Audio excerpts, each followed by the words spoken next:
The drums of Isono village beat through the air like thunder announcing destiny. The entire square shimmered with life, women in bright wrappers carrying bowls of yam, men clapping and whistling, children throwing flower petals as the bride arrived.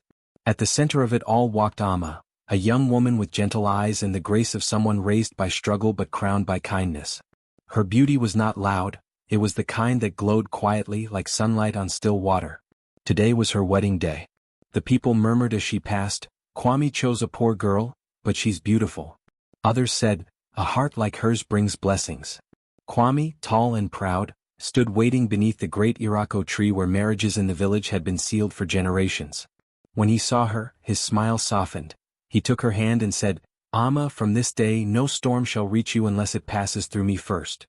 But not far from them, standing by a carved stool, was Madame Efua, Kwame's mother, her face unreadable, her lips pressed in a thin line. She had expected a noblewoman, someone whose family carried titles and cattle, someone who would increase her status among the women of the council. But instead, her son had chosen a girl with no lineage, no wealth, no ornaments of pride, only a soft-spoken kindness that the world often mistook for weakness. Still the ceremony went on.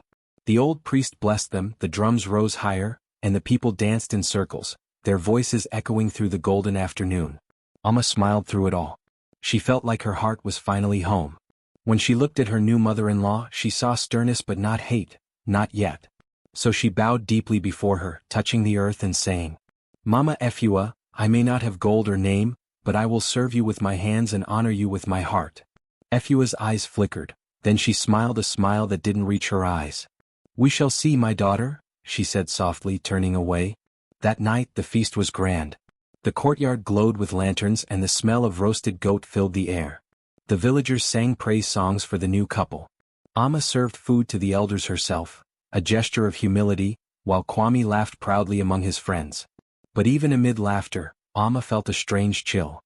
Efua sat silent, barely touching her food, her eyes following Amma like a hawk's shadow.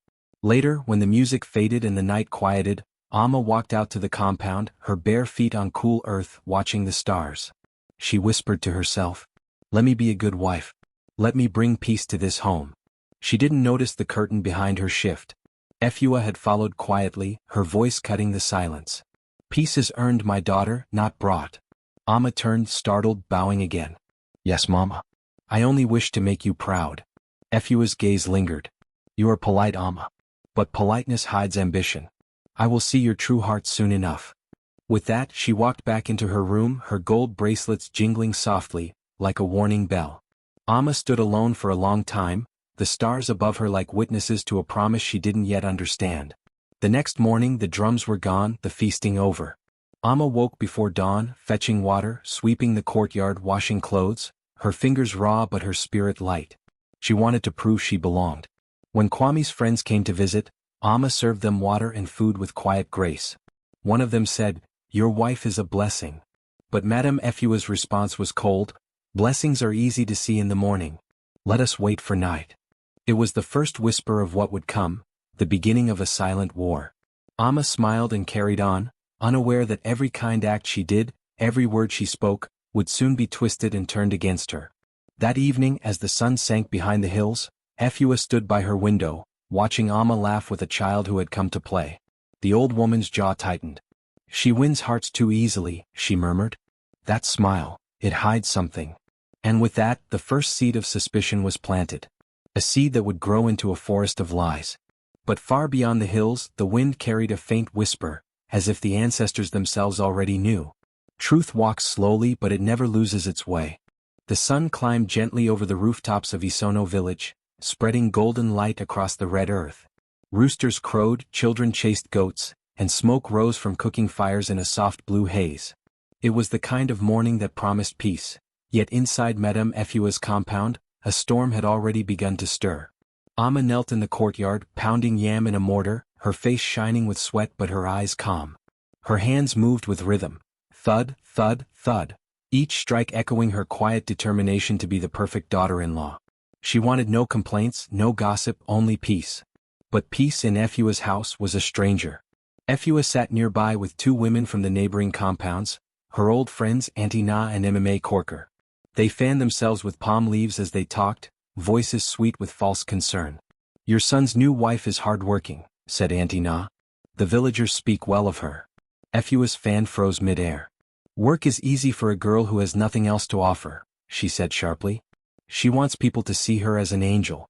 But angels hide their wings for a reason. MMA Corker smirked. Efua, maybe you are too hard on her. She is young. Efua's voice dropped, calm but heavy. Do you know what I saw this morning? She was talking to the palm wine tapper, smiling as if they shared a secret. These girls of today are dangerous. The women gasped softly. Yai Ama? That quiet one? Efua only nodded, letting their imagination do the rest. That was how it began, the whispers. By the time Ama carried water to the kitchen, the women's voices had turned to hissing gossip, their words slithering out of the courtyard and into the village. The new wife is too friendly, they said. She laughs too much. She's too good to be true. Ama noticed it first when she went to fetch cassava from the market. Women who once smiled now greeted her with tight lips. One even turned away, pretending not to see her. She brushed it off, thinking it was just her imagination. But when she returned home, Efua was waiting at the gate, her face cold. Where were you? She asked. At the market, Mama, for cassava?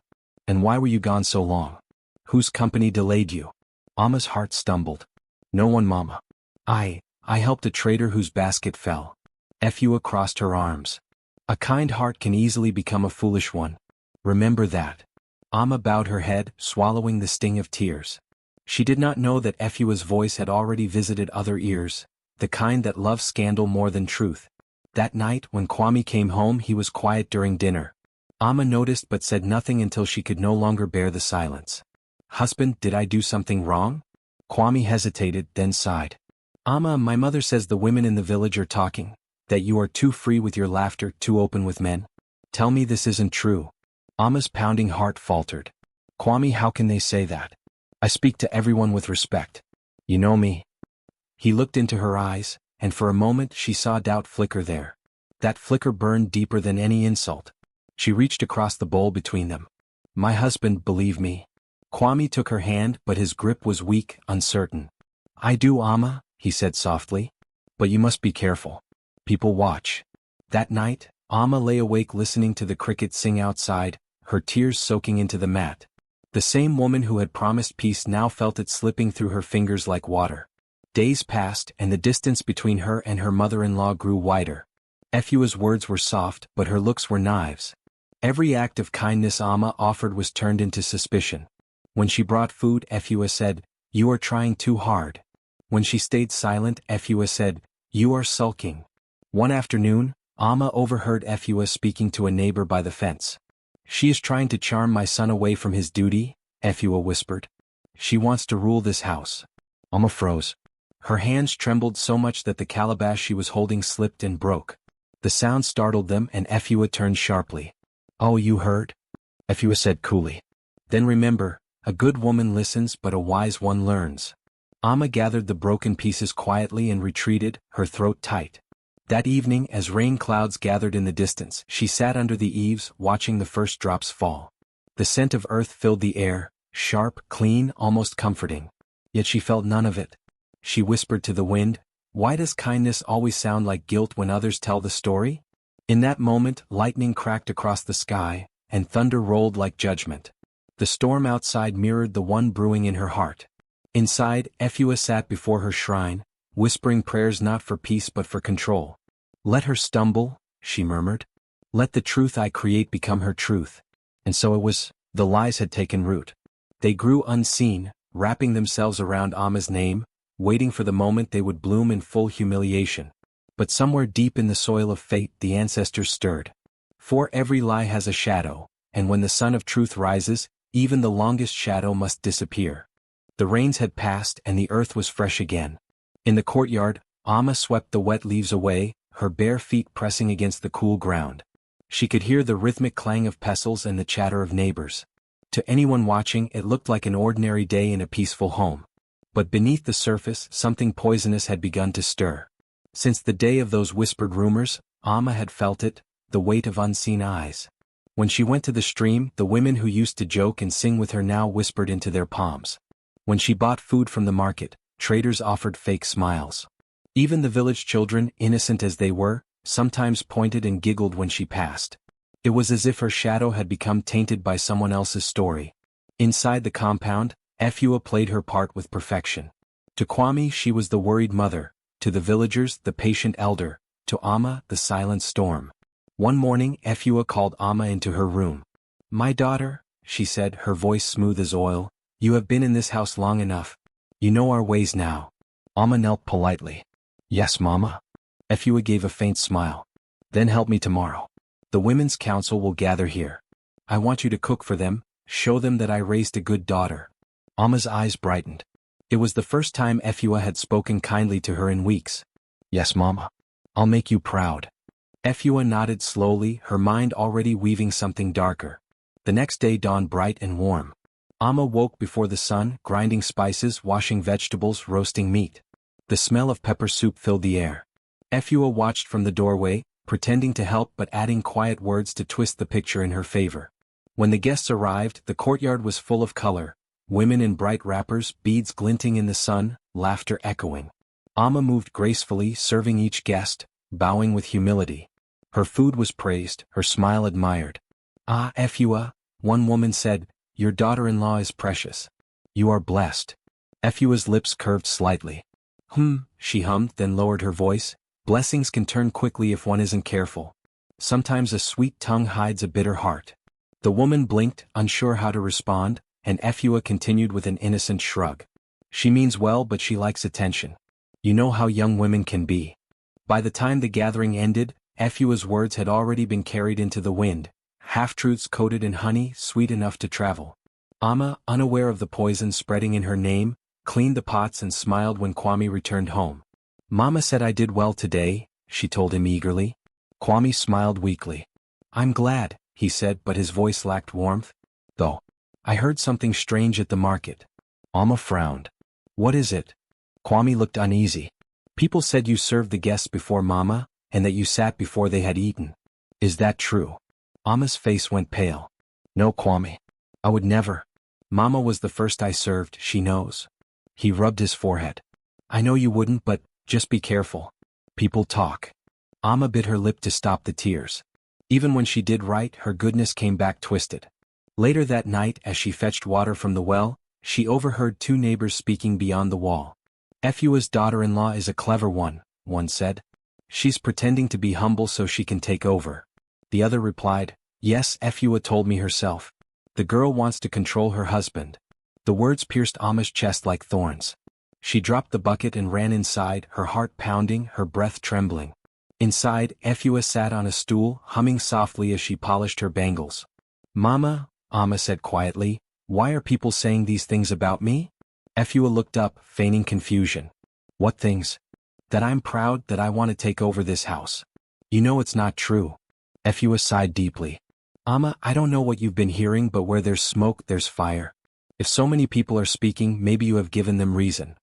Amma shook her head, tears glistening. "Mama, I've done nothing but serve." Efua stood, placing a heavy hand on her shoulder. "Then pray the truth shows itself, child. Pray." Then she turned and walked away, leaving Amma frozen, not realizing that every word had been crafted to tighten the noose of doubt around her. That night, Amma sat by the fire alone. Her food burned, her tears fell. The night wind blew through the compound, whispering like unseen spirits. She whispered to herself, "If I must be accused, let it be for something I did. But not for lies." In her room, Efua watched from the shadows, a faint smile curving her lips. Her plan was working, slowly, silently. Amma was still in the house, but already Efua had begun to erase her. And far beyond the village, the spirits of the ancestors stirred once more, their voices soft in the rustling leaves. Lies grow quickly but they die in sunlight. The day will come when light finds her. Days passed into weeks. The whispers did not fade, they multiplied. Amma could feel them everywhere, like dust she could not wash off. When she walked to the well, voices stopped. When she entered the market, smiles disappeared. Even the church women began to sit far from her. She became the woman people watched but never greeted, a stranger in her own home. At night, she would hear Kwame's mother praying aloud in the next room. "Oh ancestors, protect my son from deceitful tongues and false love." Her words were loud enough to pass through the walls. Loud enough for Amma to hear. Amma lay awake, staring at the ceiling, tears slipping silently into her pillow. She wanted to scream, but in that house even her silence was used against her. One evening Kwame returned home early, his face heavy with anger. "Amma," he said, dropping his bag, "what is this I heard?" Amma looked up, startled. "What, my husband?" He paced before her like a storm ready to break. "Mother said you insulted her in front of the neighbors today, that you told her she was old and jealous." Amma's eyes widened in shock. "I swear by my mother's grave I said no such thing." Efua entered just then, her wrapper tied tight, her expression perfectly calm. "Let her lie, my son," she murmured softly. "If you hadn't come, she might have denied it before me too." Kwame turned to his mother. "Mama, are you sure?" Efua wiped her eyes, forcing a trembling sigh. "Kwame, I am not one to sow division. But today I wept. I have done everything for this girl and she looks me in the eye and calls me jealous. I carried you in my womb, Kwame. Now I am the enemy in my own house." Her voice cracked. Her tears fell. Kwame, torn between blood and love, clenched his fists. "Enough. I don't want to hear more." Amma tried to reach him. "Kwame, please." "Not now," he barked, storming out. The door slammed. Amma stood frozen. Efua turned slowly toward her, eyes gleaming with quiet triumph. "Be careful, my daughter," she whispered. "Words have wings, and yours are flying too far." Then she walked away, leaving Amma trembling in the half-dark. That night it rained. Thunder rolled over the village and the wind howled through the compound. Amma sat by the dying fire, staring into the embers. Each crackle felt like a whisper of betrayal. Each flame reminded her of the warmth that used to live in Kwame's eyes. She remembered the first time she entered that house, carrying her calabash of palm wine, kneeling before her mother-in-law with respect. Efua had smiled then. But it wasn't the smile of welcome, it was the smile of possession. Now Amma understood. Efua didn't want a wife for her son. She wanted a servant she could control, and Amma's strength had offended her. Morning came gray and heavy. Amma decided she couldn't endure in silence anymore. She tied her headscarf, wiped her tears, and went straight to Kwame's workplace. He looked surprised to see her. "Amma, what are you doing here?" She knelt. "Kwame, I cannot let lies destroy our home. You must hear the truth from me." Before he could respond, Efua herself appeared, as if summoned by the gods. Her timing was perfect as always. "My son," she cried. "Look, she follows you now. Even here she seeks to embarrass me." Kwame frowned. "Mama, please." Amma stood. "No. Let her speak. I am tired of being silent." The market women nearby began to gather, sensing drama. Amma turned to Efua. Her voice was trembling but strong. "You have turned my husband's love into suspicion. You have poisoned every word I say. What have I done to you, Mama? Why do you hate me so deeply?" Efua gasped dramatically. You see, Kwame? She accuses me in public now." Kwame looked torn apart. His hands shook. "Enough, both of you," he said. "Go home." Amma shook her head, tears streaming. "I will not go home until the truth comes out." The crowd murmured. Efua turned her back and began to weep, loud, theatrical sobs. "Ah, ancestors, you see my suffering. My own son's wife calls me a liar before the people." Amma dropped to her knees, her voice breaking. "If I lie, let the ground reject my tears. But if I speak truth, let the truth speak for me." The rain began again, soft, steady, washing through the marketplace. Efua stood trembling, trying to hold her act together, but suddenly one of the elder women in the crowd stepped forward. "Efua," she said calmly, "the spirits see all things. But we too have eyes. I was at your gathering the other day. I heard how you spoke of this girl behind her back, planting seeds of bitterness. Have you forgotten?" The crowd grew silent. Efua froze, her tears stopping midstream. Her lips parted, but no sound came out. Kwame turned to his mother slowly. "Is it true?" Efua tried to speak, but her voice faltered. I only wanted what's best." Kwame's eyes filled with disbelief. "You lied about her, all this time?" Amma covered her face and wept. Efua stepped back, her control slipping, her power unraveling in the open air. For years she had whispered in shadows, but the truth had found her in daylight. That night, Kwame sat beside Amma silently. He reached for her hand, guilt heavy in his eyes. "I was blind," he whispered. "Forgive me." Amma said nothing, only stared into the distance, where lightning flashed across the horizon, lighting the dark like a warning. Because though the truth had spoken, the wound of betrayal still burned. And Amma knew this story was not yet over. The storm had broken, but the healing had not begun. The next morning dawned with strange stillness. No gossip.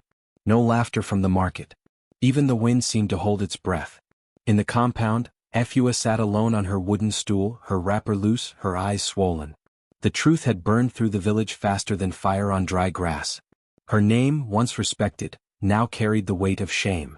Neighbors who once bowed before her now whispered, "That is the woman who lied about her son's wife." Amma moved quietly around the compound, sweeping, washing, keeping her peace. But there was a new calm in her eyes. Not weakness, power. Every movement carried the grace of someone who had walked through fire and survived it. Kwame watched her that morning as she hung wet clothes under the sun. He noticed something he hadn't seen in months. A faint smile on her face as the wind brushed her cheeks. He approached slowly. "Amma," he said softly. She turned, her expression neutral. "Yes, Kwame?" "I owe you more than an apology," he said. "I let my mother's lies bury your voice." Amma looked away, her voice low. "It wasn't your silence that hurt the most, Kwame. It was that you believed her without asking me once." He lowered his head. "You have every right to hate me." "I don't hate you," she said quietly. "But the woman you loved before is gone. What's left of her learned to speak without needing your ears." The words cut deep, but they carried truth, not anger. Kwame nodded, understanding that some forgiveness must be earned in silence.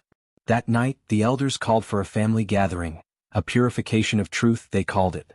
Everyone sat in a circle, with a calabash of palm wine at the center, symbolizing honesty before the ancestors. Efua was called to speak first. Her voice trembled. "I wronged my son's wife. I feared losing my place, so I used lies to keep control." Gasps rose among the elders. One of them, an old woman with white hair and piercing eyes, spoke slowly. "The tongue that lies breaks homes faster than fire breaks wood. May your words now rebuild what they destroyed." Efua lowered her head, tears running freely now, not performed but real. Amma was then asked to speak. She rose, tall and calm, her golden wrapper catching the firelight. "I forgive," she said softly. "Not because I am weak, but because I refuse to carry her sin as my burden." A quiet murmur of approval rippled through the gathering. Days later, something unexpected happened. Efua fell ill. Her strength faded and her pride with it. Kwame and Amma took care of her, not out of obligation but out of humanity. One afternoon, as the sun poured gold through the window, Efua called Ame close. "My daughter," she whispered, "when I saw how people admired you, I feared you would take my son away from me. I thought control was love. But now I see, love is letting others stand beside you, not beneath you." Amma held her hand gently. "Rest, Mama. The past cannot be undone, but it can be forgiven." Efua nodded, eyes closing in peace, not death but surrender. Weeks passed and the village began to change. Amma's story spread like legend. Women who had once stayed silent against mistreatment began to speak, inspired by her courage. Children would whisper, "That is Amma, the woman whose truth spoke louder than lies." And when Amma walked through the market now, heads bowed, but this time in respect. One evening, as the sun dipped low and painted the village in orange light, Amma stood outside her rebuilt home. Smoke rose gently from the kitchen, laughter echoed faintly inside. Kwame joined her, eyes soft. "You've turned our shame into something beautiful," he said. Amma smiled faintly. "No, Kwame. The truth did that. It always finds its way even through broken hearts." The wind stirred the trees, carrying her words into the fading light. And for the first time in months, peace settled over the house. Not the kind bought by silence but the kind earned through truth. Sparkle's end of story. Moral: a lie may sit upon the throne for a season, but truth always wears the crown.